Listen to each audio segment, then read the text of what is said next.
అందరికీ నమస్కారం. మన తెలుగు ఛానల్కి స్వాగతం.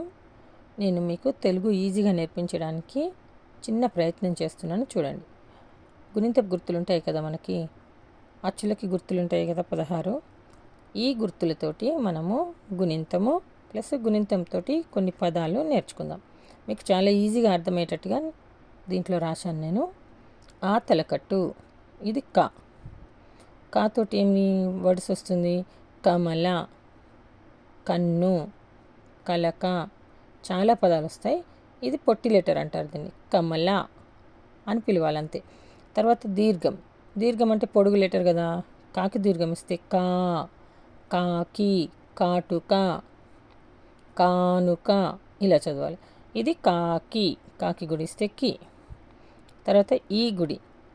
గుడి అంటే ఇక్కడ నేర్చుకున్నాం కదా మనం, కీ అంటాం దీన్ని. కాకి గుడి ఇస్తే కి, కి. టాకి గుడి ఇస్తే టీ, మళ్ళీ కాకి గుడి ఇస్తే కి, కి టీ కి. ఇది ఈ గుడి దీర్ఘం. ఇది కాకు మనం ఈలాగా పలకాలి గుడి దీర్ఘం పెడితే. దాన్ని ఏమని పలుకుతాం? కీ టా కం. కాకి సున్నా పెడితే కం. ఇది ఊ కొమ్ము. కొమ్ము అంటే ఊలాగా పలకాలి. కాకు కొమ్ము ఇస్తే కు. ఈ కాలెటర్ మనం కు అంటే ఊలాగా పలుకుతున్నాం. కు. రా కొమ్మిస్తే రు, పాకి కొమ్మిస్తే పు, కురుపు.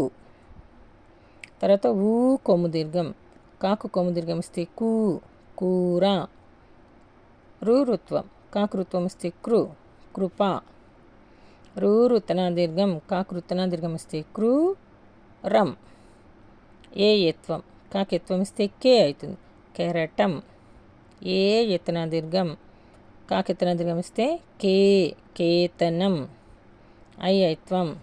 కాక ఐత్వం ఇస్తే కై, కైవసం. ఓ ఒత్వం. కాకు ఒత్వం ఇస్తే కో, కొడుకు. ఓ ఒత్తన దీర్ఘం.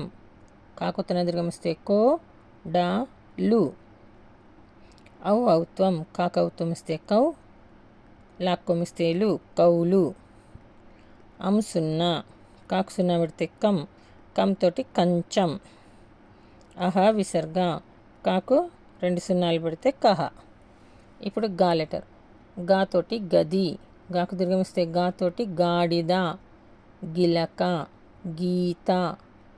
గా కొమిస్తే గు, గురువు, గూన, గృహం, గ్రూ, గెల, గేరు, గైడు, గొడుగు, గోడ, గౌరీ, గంప.